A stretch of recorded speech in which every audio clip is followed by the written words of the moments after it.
Antes de que Palestina terminara siendo el epicentro del proyecto sionista, el movimiento exploró territorios tan dispares como Angola, Uganda o incluso la Patagonia chilena y argentina. Esta dispersión geográfica revela que el hogar judío no era inicialmente una cuestión de herencia bíblica exclusiva, sino también de oportunidad geopolítica. El ofrecimiento británico de Uganda en 1903, por ejemplo, fue considerado como refugio temporal ante los pogromos rusos, mientras que los asentamientos agrícolas en Argentina, promovidos por el barón Hirsch, mostraban una alternativa más pragmática. Sin embargo, estas propuestas fueron descartadas, no por falta de viabilidad, sino por la necesidad de construir un relato fundacional que legitimara el retorno a una tierra prometida. Así, el sionismo político se convirtió en una narrativa de redención territorial, donde la historia, la fe y la diplomacia se entrelazaron para justificar una ocupación que en sus orígenes pudo haber tenido coordenadas muy distintas. Es decir, que antes de que Palestina se convirtiera en el epicentro del sionismo político, hubo otras propuestas. Uganda, ofrecida por el Imperio Británico, Angola, sugerida por colonizadores pragmáticos, y la Patagonia, imaginada por filántropos agrícolas. Pero ninguna tenía el peso simbólico que tiene Jerusalén. Entonces, ¿fue el sionismo un movimiento de redención o una estrategia de ocupación legitimada por un mito? ¿Es realmente el sionismo un evento histórico equivalente a un Estado judío fundamentado en la reivindicación del derecho sobre una tierra que los judíos comunes creen les fue entregada por su Dios? Es decir, ¿representa el sionismo al legítimo pueblo judío? En este episodio desentrañamos los discursos que moldearon la geografía del poder del sionismo en Palestina, al tiempo que exploramos las posibilidades de una expansión de ese poder hacia territorios que, si bien en apariencia fueron descartados, podrían no haber dejado nunca de constituir una especie de plan B para las ideas de un grupo de líderes cuyos mitos les ofrecían, según su propia interpretación, no tan solo las tierras palestinas, sino el mundo entero, para que lo rigieran en nombre de su Dios. Mi nombre es Robert Arredondo y esto es Inteligencia Antioficial.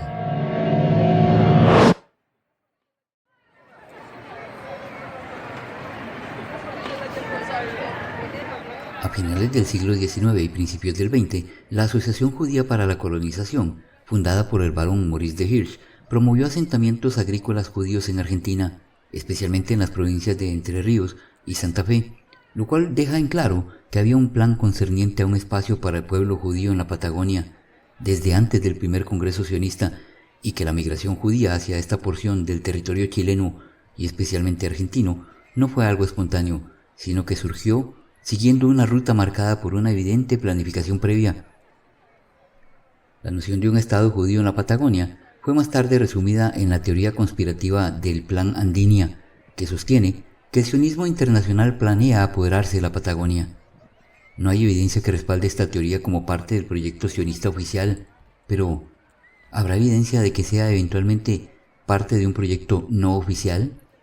Fruto del proyecto de Hirsch, Argentina tiene hoy día la colectividad judía más grande en tierras hispanas, con más de 250.000 de judíos viviendo en uno de los dos gigantes suramericanos. El otro es Brasil, por supuesto. En el año 2023 asumió funciones como presidente argentino Javier Milei, y en 2024 retomó el poder nuevamente en los Estados Unidos Donald Trump. Ambos son, según la visión de este servidor, las puntas de lanza de un paso importantísimo que pretende dar al sionismo un nuevo empuje expansionista, basado esta vez en el argumento de que fueron elegidos por su Dios para gobernar todo el mundo. Cuando se examina con algo de cuidado el surgimiento de eso que él mismo llama el fenómeno barrial, es decir, de Javier Milei, es imposible evitar ver nombres como el de Eduardo Elstein. Este señor, entre otras cosas, es presidente de IRSA, el mayor grupo inmobiliario del país. Controla el banco hipotecario, empresas agropecuarias como Cresud y Brasil Agro, y tiene inversiones mineras y tecnológicas. Todo ello, aparte de ser conocido por su cercanía con sectores religiosos judío-ortodoxos, políticos sionistas y por su influencia en círculos financieros internacionales.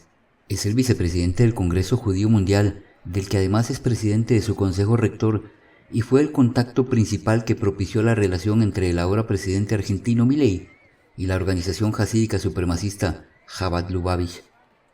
Milei se alojó en el Hotel Libertador desde octubre de 2023 hasta enero de 2024. El hotel pertenece a Edelstein y no hay registros públicos sobre quién pagó la estadía. Este señor ha acompañado a Milei en foros internacionales como el de minería en Canadá, y algunos medios lo describen como el empresario más cercano al presidente, con acceso privilegiado y vínculos que sorprenden incluso a miembros del mismo gabinete libertario. En abril de 2024, Edelstein adquirió el 12% de Challenger Gold, propietaria del proyecto minero Hualilán en San Juan. 10 días después, el valor del oro se disparó un 28%, lo que sugiere una anticipación estratégica de movimientos financieros. Edelstein, además, acompañó a la comitiva argentina en el foro minero más importante del mundo, junto a Karina Milei, la hermana del presidente, a quien su hermano apoda el jefe. Podría centrarme por horas de vídeo en la figura de Edelstein, pero no es el objetivo central en esta ocasión. Lo será, eso sí, en un próximo video. Lo cierto es que esta figura es uno de los enlaces más importantes entre el presidente argentino y la comunidad Chabad Lubavitch, un hervidero de enseñanza y propaganda sionista cuyos tentáculos alcanzan a casi todos los países del mundo occidental y mucho más. Esa misma Chabad es la organización denunciada por muchos de sus exmiembros como que promueve horrendas actividades con niños que ellos consideran completamente normales y que por lo horribles ni siquiera se pueden nombrar en este tipo de videos.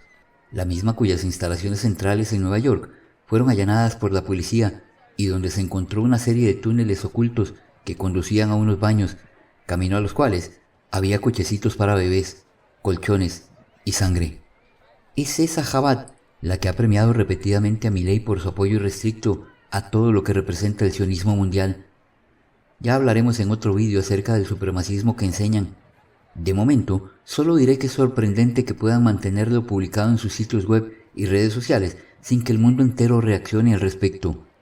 Otro dato interesantísimo es que Milei prácticamente arrolló en las elecciones presidenciales en las provincias donde más grande es la colonia judía, con más de un 60% de los votos. La otra punta de lanza del proyecto sionista sobre la Patagonia surge del norte de América y se llama Donald Trump. Hace ya más de 10 años que apareció de la nada con intenciones electorales, y esa aparición incluso vino acompañada por su propia versión de la teoría de la conspiración llamada el movimiento QAnon, que engañó a propios y a extraños con el cuento de que este individuo iba a drenar el pantano del Estado Profundo en los Estados Unidos y a partir de ahí, en el mundo entero.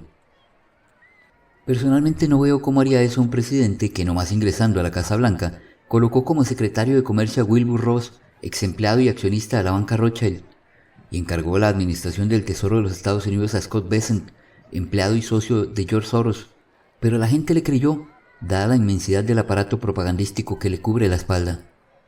Dije hace un rato que el sionismo se apoya en toda una mitología que indica que su Dios les regaló la tierra de Palestina, pero es que también esa misma mitología, interpretada como ellos lo hacen, les señala como el pueblo encargado por esa misma deidad para gobernar todo el planeta.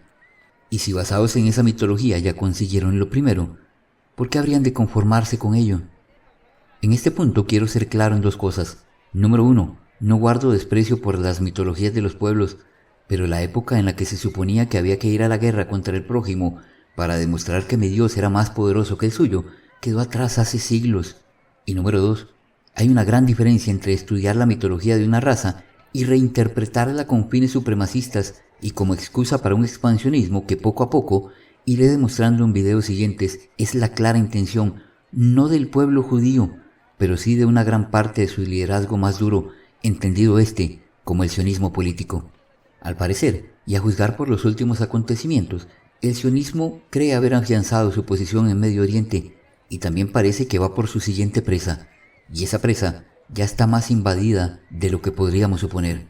El decreto de necesidad y urgencia 70-2023 promulgado por Javier Milei como primera acción de gobierno contiene la derogación de una ley de tierras que limitaba la propiedad de tierras rurales por parte de extranjeros al 15% del total nacional. Establecía un máximo de 1.000 hectáreas por persona o empresa extranjera y prohibía expresamente la compra de tierras en zonas de frontera o tierras estratégicas sin autorización especial.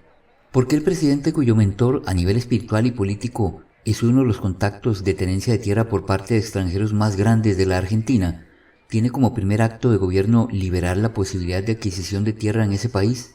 ¿Qué tenía esto de urgente para la Argentina? ¿No tendrá más bien algo que ver con que Einstein sea un sionista y que estos alguna vez soñaron con la Patagonia al punto de hablar de ella como una tierra inmensa, con escasa población y un clima moderado, donde los judíos podrían refugiarse del antisemitismo, tal como consigna el libro El Estado Judío de Herzl, fundador del movimiento sionista?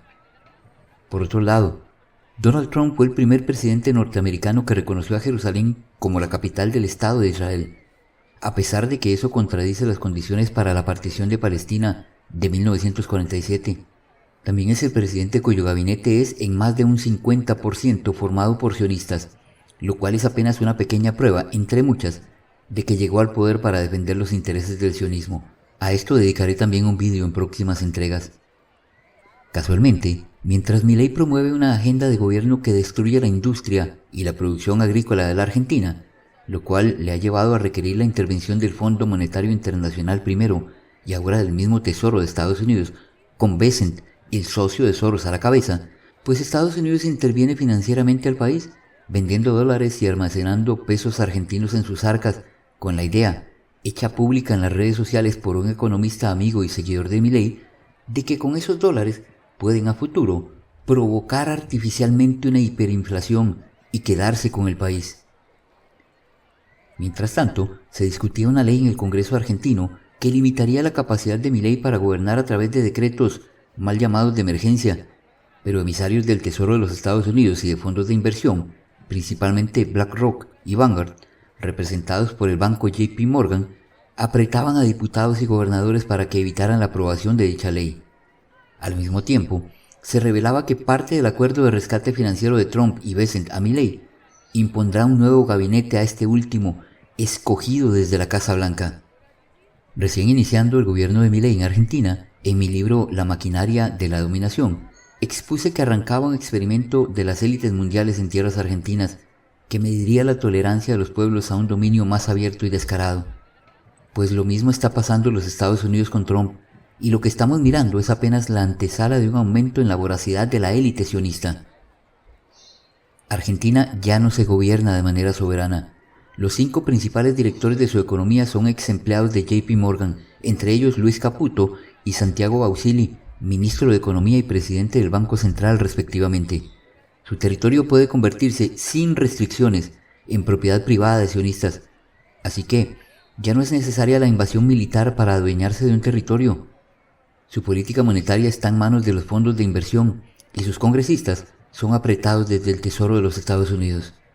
Es que la Patagonia Argentina, además, es uno de los tesoros naturales de la era de la tecnología, con petróleo, litio, tierras raras y uranio.